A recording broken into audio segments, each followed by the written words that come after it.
Welcome back, guys. So now that we've finished the Bristol Blenheim, then I'm going to move on and we're going to get this Oshkosh Abrams build over the finish line. And as you can see, I have it on its baseboard. Now, I must admit it is not fastened to it yet. That will be the last job to do. But the Abrams is fastened to the trailer. I shall speak about that in a minute. And the Oshkosh tractor unit is just about ready to go.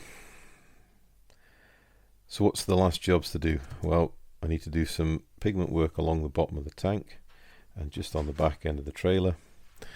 And I need to do some dust work on the wheels. And I'm going to do that with enamel washes. So that's pretty much the subject of what today's going to be. We're going to look at enamel washes on wheels and tyres. And then we're going to get it fastened to the baseboard. And the last bit to do is obviously going to be unmasking the Oshkosh. We need to foil the wing mirrors, or we need to silver the wing mirrors somehow here.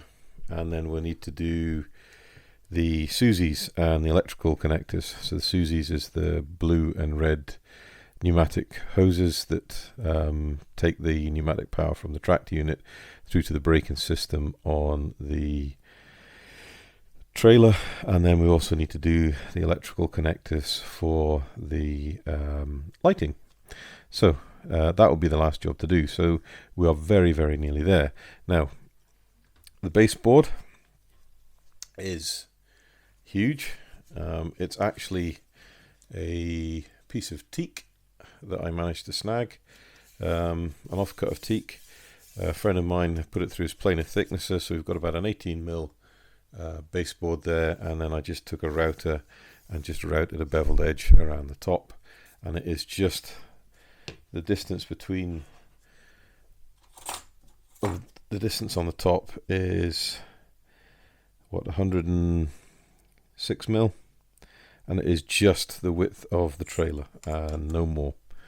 So if we take the trailer, we can lift that, set that on, and the wheels will just be inside the lip of the top. And then obviously you've got the bevel and the base, the bottom section slightly wider than the tank. So that is excellent. It's about 26 inches long in old money. Let's have a look what the tape says. It's huge, and this is, if you're going to build this model, you are going to need space. So it is 27 inches long for our friends across the pond and anyone in UK that remembers old imperial measurements. But for those that don't, then it is 685mm long, so well over half a meter in length. So it's a huge model. So that's the baseboard, and ultimately I'm just going to get it fixed down to that with some epoxy resin. And I did think about drilling some good old fashioned dowels into the board and reciprocal holes in the tyres to then fix with epoxy glue. So that's what I'm thinking to do, but we'll see how well the glue adheres to that. Now, it is just been teak oiled. Teak is for anyone that doesn't know, is a wood that's usually used in maritime construction, and it's laden with natural oil. So I'm not sure how well the epoxy glue will adhere to it, but we'll cross that bridge when we get to it. So that's the base ready. We're just nearly there. The truck itself has just been fastened with the binders, the chain binders that I made up. So you can see all I've done is bend with my round pliers. I've bent some hooks to fasten on the lashing points on the tank and then on the lashing points on the trailer deck. So we've got crossed over chain binders front and back. In realism, there will be more than just 4 binders holding down a 60-ton main battle tank. However, just to expedite the build. And just to show a representation of the tank being bound down, I've just made 4. You probably would have had 4 on either end, so 8 minimum, holding a 60-ton main battle tank down. But as I said, they weren't in the kit, so I've scratch built all that just to give it some more realism. And it also means that I don't have to glue the tank down to the trailer, because the binders are strong enough. You see me lifting the tank, it's lifting the trailer as well, so the binders are more than strong enough to hold the whole construction together, but I won't be doing that too many times. Now the trailer, what I've done, that's why we're talking about enamel washes, I made up an enamel wash, and it's kind of just a grime color. So it was a mix of Revell matte black, so that's matte number 8 enamel, Humbrol matte 70, so it's like hull red, and Revell matte 86, so it's like a khaki color. Now if I had my way all the time, I'd use nothing but Revell enamels for enamel washes. They are absolutely beautiful. The pigment size in these paints is absolutely super fine.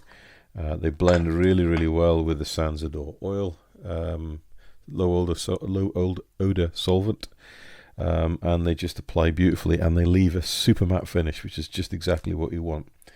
So I gave the trailer just an all over wash with a grime, just to kind of knock back that bright color, because it was quite bright just being freshly painted. And now I need to make a wash for the tires just to give them that dusty look, and to do that we're going to use Humbrol matte 28, which is like a buff color, creamy white, but I'm going to darken it down with a little bit of the matte 68. So that's the next job I'm going to do. I'm going to make up the wash, and then we'll come back and we'll look at how that gets applied to all the vehicles, main wheels and tires. And then we'll look at the pigment work we need to do, and then we can actually look at getting the foil done on the glass, on the mirrors of the tractor unit. I'm not sure quite how I'm going to do that yet, but we'll figure that one out. So first things first, let's get the wash done, because it's going to take a little time for it to dry up, but at least it will dust up the tires, and that's really what we want to do. So back in a moment. Right, so using a trusty Tamiya pot, this has probably been an old varnish pot. All I do with these when they're finished is I stick them through the dishwasher, and that cleans out the paint residue. Sometimes you need to take the plastic insert off the lid. You should get a bit of water trapped in there. This has actually probably been a white paint pot. So they're very good for keeping your old Tamiya paint pots, purely because you can use them for mixing your own custom colours, and I do that quite a lot, especially with enamels. So you can see there, I've got a nice dusty colour in there, buff type colour, and it's probably about 5 of matte 28 to 1 of matte 68, but again, it's to your own eye, so blend away until you're happy with the paint mix. Now, because we want it to be a wash, it needs to be thinner, so it probably needs to be 3%, 3/4 thinners to 1/4 paint, so we do need to thin this quite a bit. So just pour in the Sansador, and it's brilliant for this stuff. It works beautifully for oil paints, but it also works equally as well with enamels.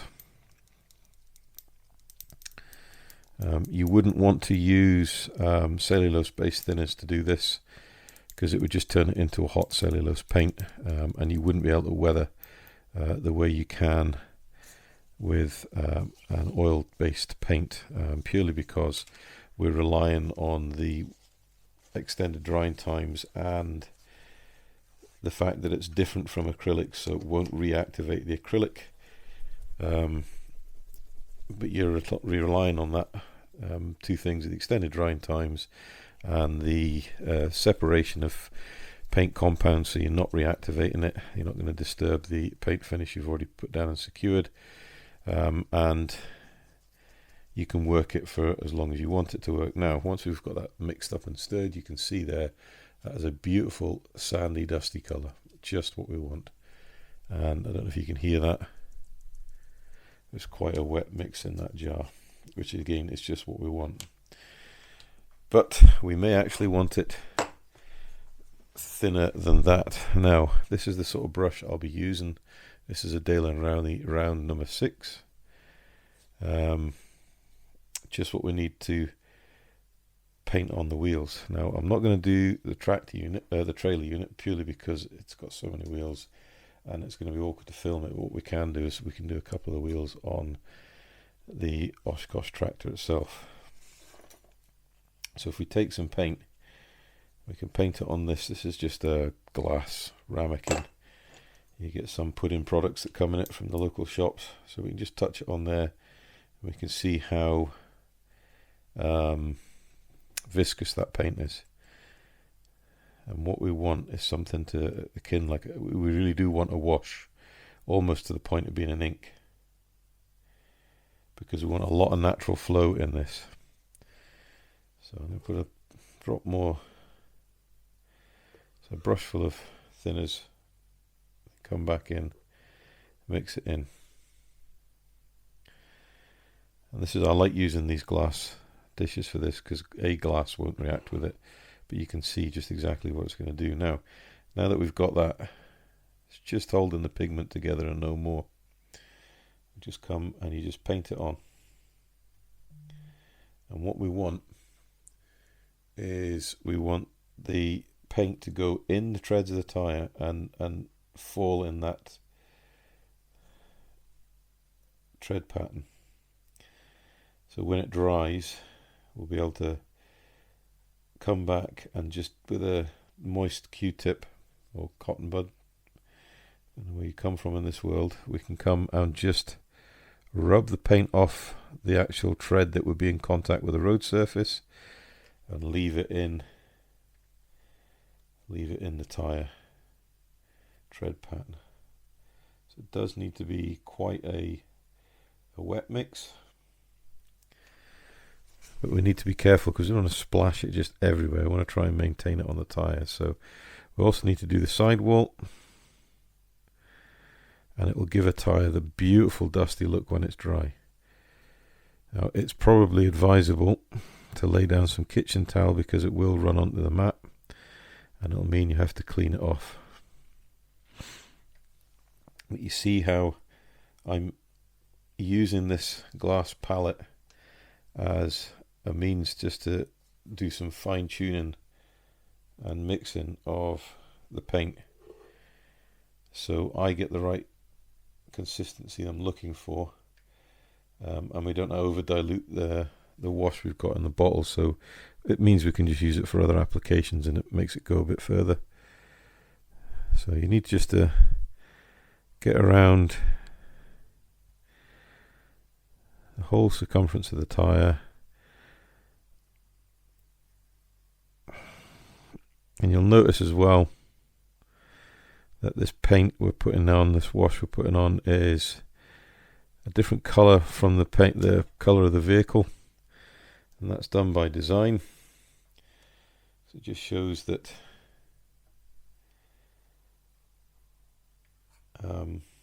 it's not all one colour, as it isn't normally, because the dust tends to be a slightly different colour from the camouflage or the operational colour paint of the vehicle. Now, the other thing we also need to think about is doing the inside of the tyre, certainly on the ones that can be seen.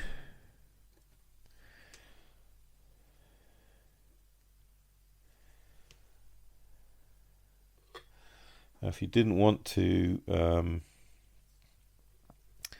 cause too much contamination of your thinners, you could always decant the paint into another Tamiya paint jar, and then that would avoid just putting minor contamination in. I'm not just too worried, it's not dropping too much in there, so just need to come in very carefully and paint the reverse side of the tyres because they will be seen.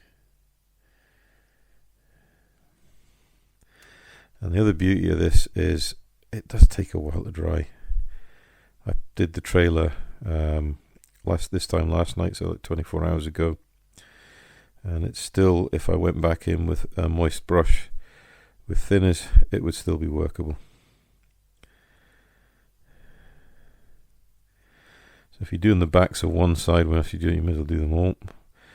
Always do the spare, and you can actually put a little bit more on the spare because it's not going to be in contact with the road, so it will be it'll hold the dust. So we can put some neat paint on there. We'll just do the backs of all the tyres. And we can also do, we can do some splatter effects with this as well, just around the wheel arches and whatnot. And that'll indicate that there's paint being thrown up, not paint, dust. It tends to be quite a fine dust in these desert areas as well. What you'll find is the heavier particulates will normally fall off the tyres, and you're just left with a very fine detritus. So that's what I'm going to be doing all around the vehicle and on the trailer unit,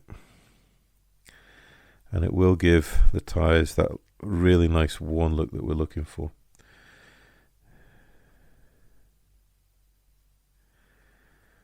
And it also helps to, because these are vinyl tyres, it just helps to mat them down a bit. Now that's spare. I want to come in with a little bit of neat paint now that we've moistened it with our mix, and just lay it on, definitely on the top because the dust will settle there. There we go. So that's how we start. So what we do when we come back is we'll come back with a trusty Q-tip,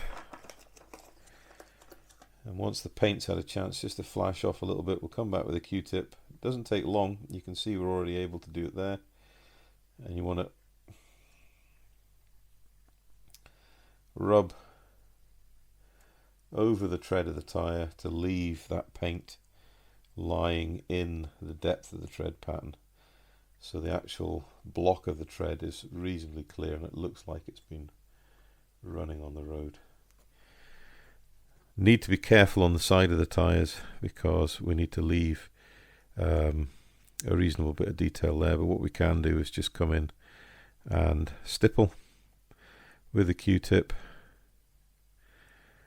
and that helps to give a bit of texture to the paint, but also remove it from the areas we want it lifted from. So it's quite a quick and easy, quick and dirty really, excusing the pun, way of doing weathering the tyres. But it's one of these things that if you don't do it, if you don't weather the tyres of the vehicle, it doesn't look real. If you've got a weathered vehicle, even just a pre-shaded vehicle that you haven't gone to town with pigments and stuff like that, and you haven't taken the time to weather the tyres, then it's just going to look like, it'll look toyish. Whereas if you take the time to weather the tyres, then it just adds that extra level of realism to the vehicle. Now you'll notice I'm not touching the spare. I'm quite happy to leave muck and dirt lying on the surface of that tyre, purely because it would normally.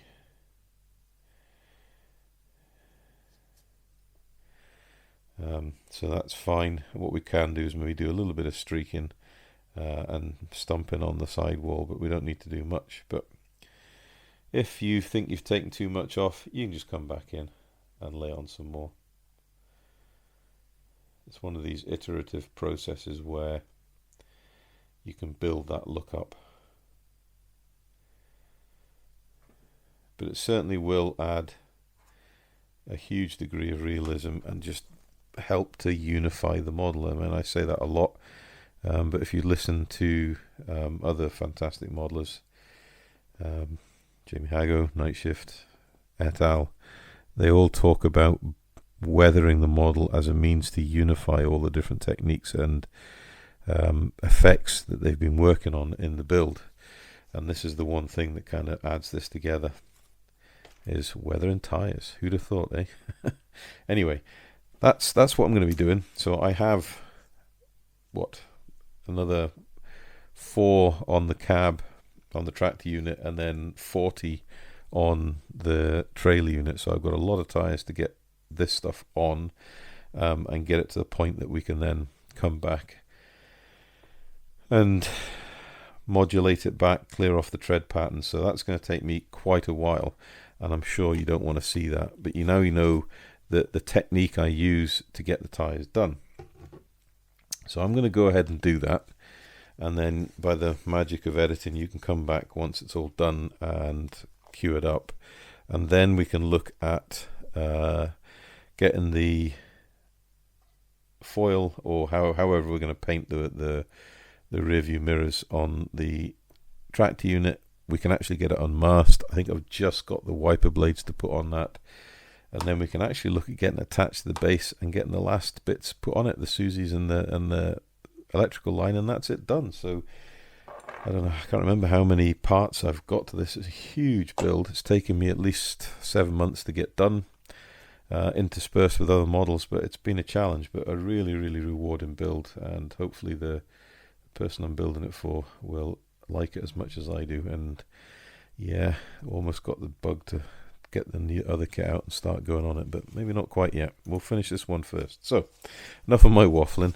We'll see you back shortly once all the tires are done, and we'll get this thing mounted to its baseboard and get it over the finish line. So see you again soon. Welcome back, guys, and in front of you you can see we have got a completed model. So we left off applying the enamel dust wash to the running gear, and it has now cured up nicely, and all I've done is add a little bit of desert sand pigment, just to sit on top of the enamel wash to give that ultra flat sandy look to the tires, and to complete the display then it's actually been glued down to the base using a little bit of two-part epoxy resin glue. So that's just araldite. So if we zoom in a little bit, we can see here the tractor unit. We've got the dust on the tires, in the treads, and if we look closely at the spare wheel, we can see there's a lot of dust being kicked up and just hanging on that. I haven't gone overboard on the weathering. The person that was wanting the model wasn't wanting it too weathered, but they were wanting it in a sort of realistic running situation. So other than that, we've got dust on the trailer wheels, and I've applied a little bit of dust on the bottom of the side armor plates on the Abrams to finish off the weathered effect we built up with the paint and the hairspray chipping weathering, to get that nice sort of streaked effect. So it does look used but not abused, and it's kind of in keeping. You'll also note as well that the harshness of the trailer has been cooled off a little bit just using enamel wash. So it was the darker version of the enamel wash that we put on the tires, and that's highlighted or put shadow around the welding on the deck plates to add a bit of contrast. And I've used it all over the trailer as a filter just to take the brightness out of the paint and just give it that grimy effect that it's been worn, been used, but it's not just seen too much excessive use that it's chipped loads of paint. So it's, you know, in theatre, but well looked after, well maintained. So if we spin it around, we can see the other side. We can start with the trailer and the tank. So again, We've weathered up the tyres. They've got that nice dusty grey look there that they've been used on the road. You can see the side of the tank has got the pigment layer on the bottom there to finish off that dust weathering.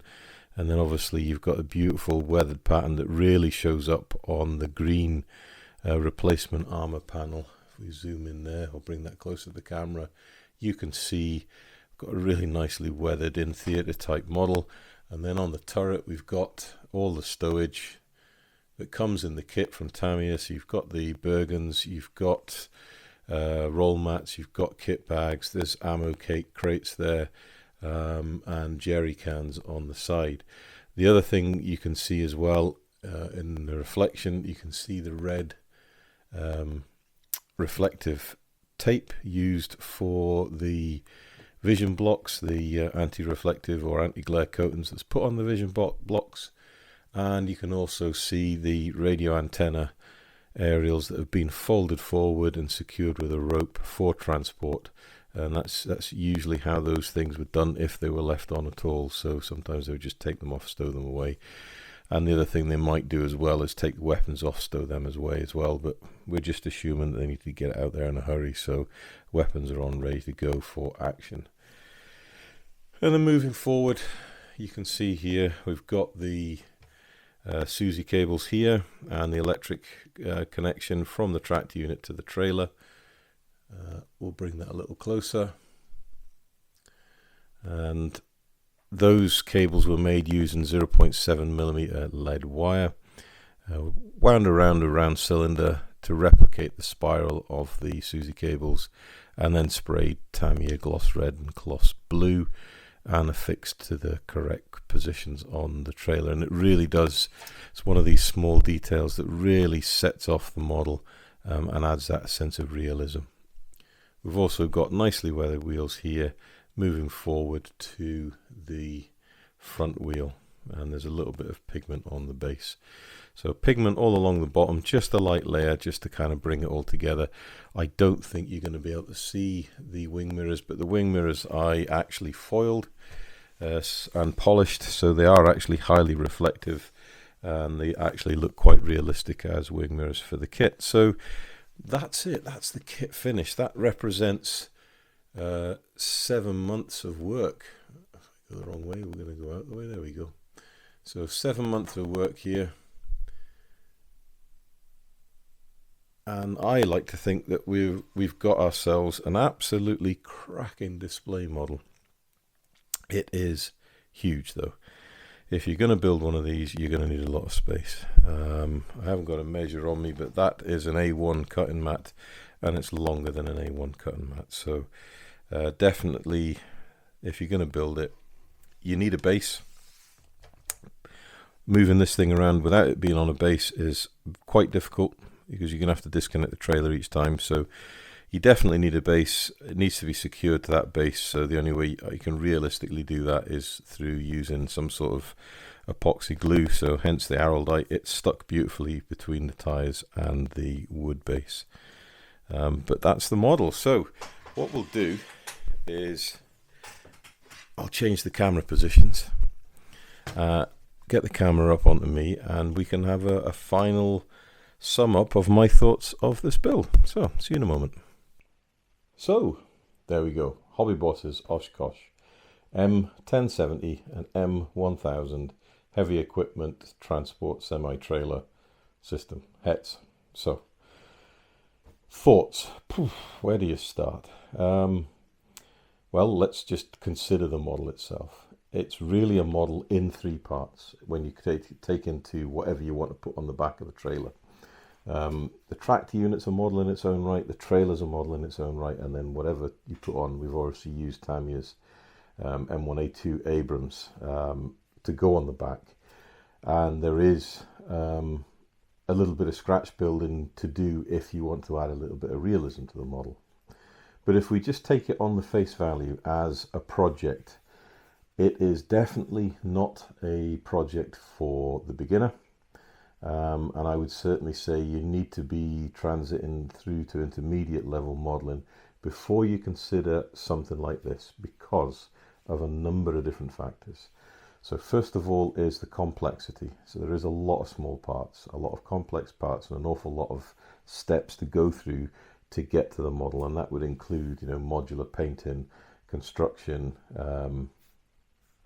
photo etch work, and replacement of kit parts.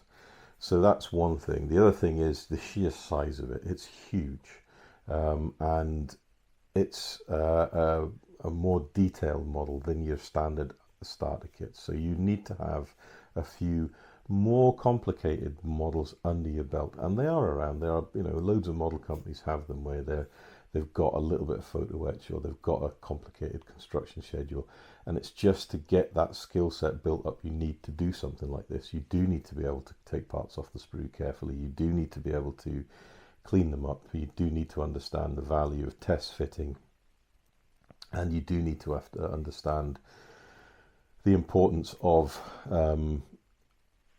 building the model in steps to achieve an overall finish. So you're almost working in little projects, you know, like for example, the tractor unit. You've got the chassis, you've got the cab, you've got the winch deck, you've got the drivetrain. They're all different little projects in their own right. Go to the trailer, well, gee whiz, look at what we did to the trailer. You've got the chassis, you've got the deck, you've got the steering gear, you've got the wheel stations, you've got the wheels themselves, you've got all the hydraulic pneumatic hosing. You know, it's just a huge amount of work that went into this. And the tank, to some extent, although it was built straight out of the box, then there's extra detail work we did on the tank in regards to the stowage and the detailed painting.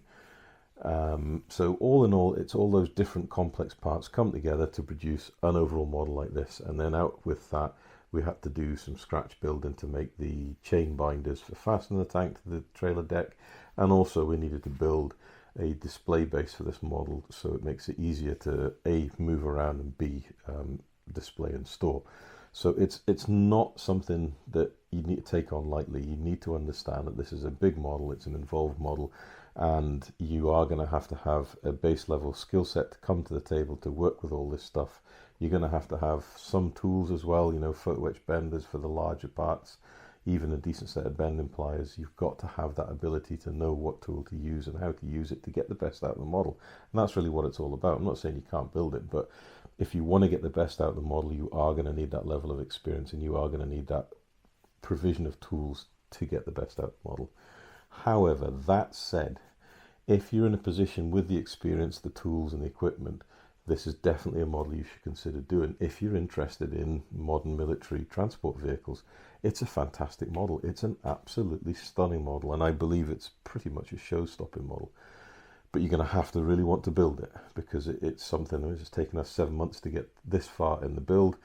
You're going to have to want to build it and be focused about building it until you get to the point you need to take a break, do something else, and come back to it.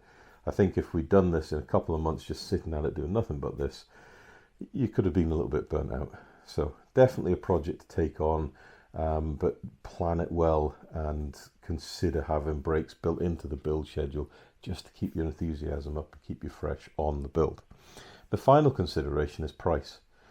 The price of this kit at the moment, you're looking around 130 to 150 depending on where you buy it from. That's Great British pound, GB pounds. Then you chuck on the Tamiya kit on the back, so that's what, 35, 40 pounds depending on where you get it from. So you're looking anywhere between 180 and 190 pounds for the kit, and that's before any extras. If you wanted to get a set of resin weighted wheels for this kit and the trailer and the tractor unit, that's another £100. So you're talking going from nearly a £200 kit to nearly a £300 kit. There are other photo etch enhancement sets available for this kit.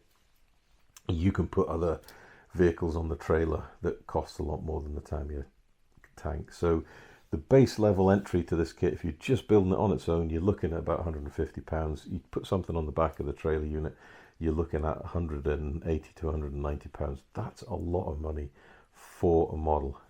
But on the flip side, spread that over 7 months. You know, that's about, what, 25 quid a month or something like that, £20 a month. Math is not great, but it's on a monthly basis. If you save up for the kit to buy it and build it, you're going to have a lot of fun a lot of modelling time for the money you spend. So in that regards, it's probably a good purchase and a good bargain.